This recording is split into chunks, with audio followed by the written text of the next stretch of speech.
It's been more than 15 years now since the conflict in Darfur in western Sudan began, but there's no end in sight to the fighting. The government continues its attacks on insurgents and the region's non-Arab and African civilians, a campaign that the United Nations has called a genocide, one that has led to the International Criminal Court's indictment of Sudanese President Omar al-Bashir.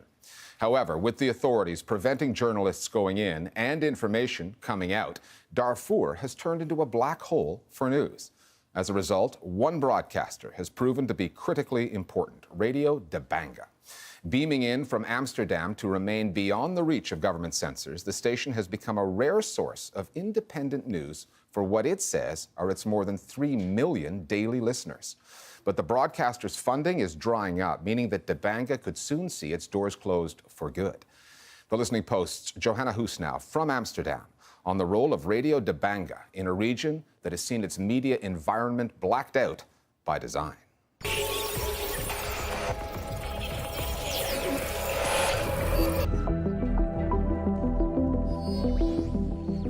مقتل 3 نازحين وجرح 12 في هجوم للدعم السريع على معسكرات غارسيلا.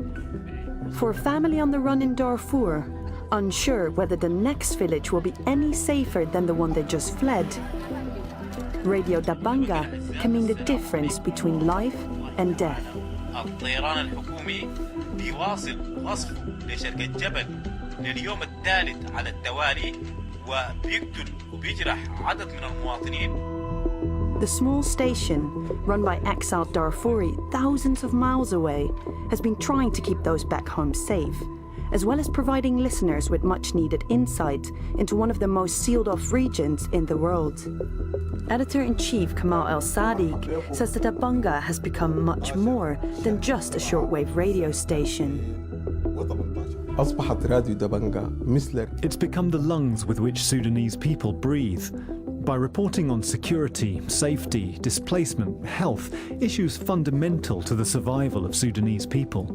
For example, there was a cholera breakout which the government denied, claiming it was severe diarrhea. Debnqa didn't just create awareness, it also offered advice. Or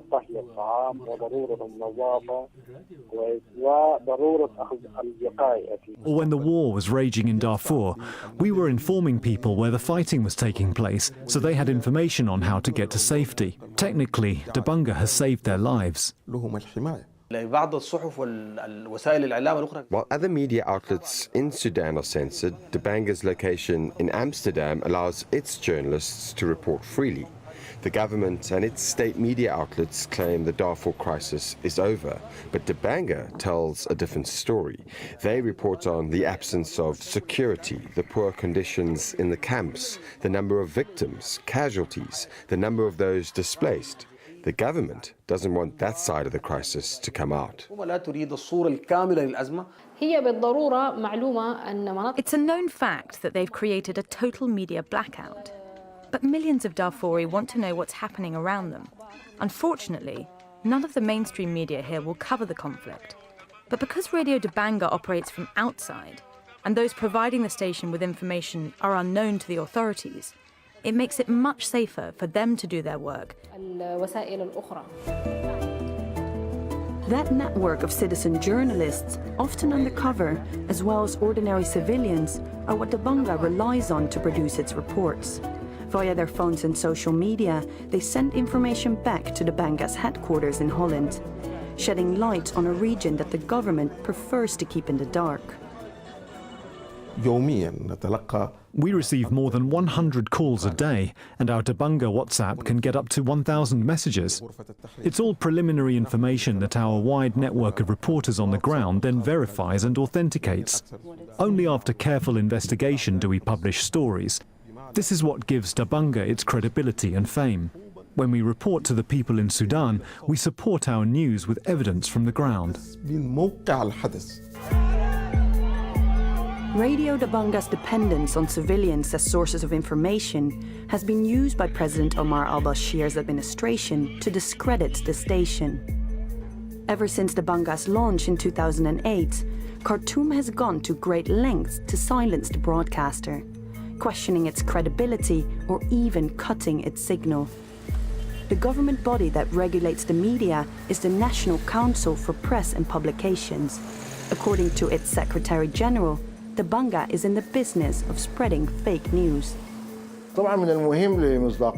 It's fundamentally important for the credibility of news that all sources must be verified, as well as objective, void of any personal or ulterior motives.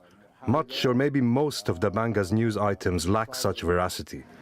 This was most evident in 2014 when they spread erroneous news reports about an alleged mass rape in the area of Tebet. Those alleged mass rapes caused widespread hysteria, but when proper investigations were conducted by unbiased governmental organizations, the information turned out to be false. There was a mass rape of girls and women, over 200, ordered by the regular army commander of the nearby base. The story itself and the nature of this extraordinarily barbaric act and who ordered it, that all came originally from Radio Debnqa. Now, some of the details had to be corrected, but Human Rights Watch, a number of months later, would confirm everything that Radio Debnqa was reporting. Who is to say, though, that a mistake has been made? Who is the alternative source of information? There is one, the United Nations and African Union Joint Peacekeeping Mission in Darfur, UNAMID. But there have been serious questions about the accuracy and credibility of its reports. The operation was set up in 2007 to protect civilians and monitor the situation on the ground. But in 2013, its former spokesperson, Aisha al-Basri, blew the whistle, saying that for years, UNAMID used every trick to conceal the truth about deliberate government bombings, mass killings, and forced displacement of unarmed civilians. The UN African Union mission is an important source of information in Darfur. However, I don't believe it paints the complete picture because these very same organizations have interests that converge with that of the Sudanese government. Sure, it provides us with significant information because journalists can't access the area at all. But those agencies fall short of giving us a comprehensive picture of the situation. The UN African Union mission in Darfur is almost worthless as a reporting source. UNAMID just lied shamelessly, claimed that they've been completely successful, that all their goals have been achieved, there was no fighting, just small arms banditry, and this was nonsense, and they knew it was nonsense, but they couldn't afford to say publicly just how great the failure was. They won't say anything that Khartoum doesn't allow them to say. And in that sense, without the lifeline of Radio Debnqa News, the lives and livelihoods of people in Darfur are at deep, deep risk. Despite the critically important role that Radio Debnqa plays for Sudanese audiences, the broadcaster now finds its future under threat. The station relies on funds from a consortium of EU states and NGOs. But European governments are now working with the Sudanese authorities to fight terrorism and to stem the flow of refugees heading north. And that is having serious effects on the station's funding. It's drying up, which could mean that Radio Debnqa's days are numbered. The crux of the issue is the collaboration between the Sudanese government and the international community, whose priorities have shifted substantially. Terrorism and immigration seem to be their only priority nowadays, and issues like press freedom have taken a back seat. If Radio Debnqa were to close, not only would citizens lose their daily dose of information, it would be a great loss to press freedom in Sudan. I think without Radio Debnqa, we lose touch with what's happening in Darfur. Because there are no journalists, because there's no human rights reporting presence, we don't have any way of knowing where people are starving, where malnutrition is extreme, where rape is occurring, where farmers are being driven off their lands, murdered by Arab militias. Khartoum's goal has always been to make it a black box, to make it an invisible place, and they're very, very close to success at this point. If we lose Radio Debnqa, we lose sight of Darfur.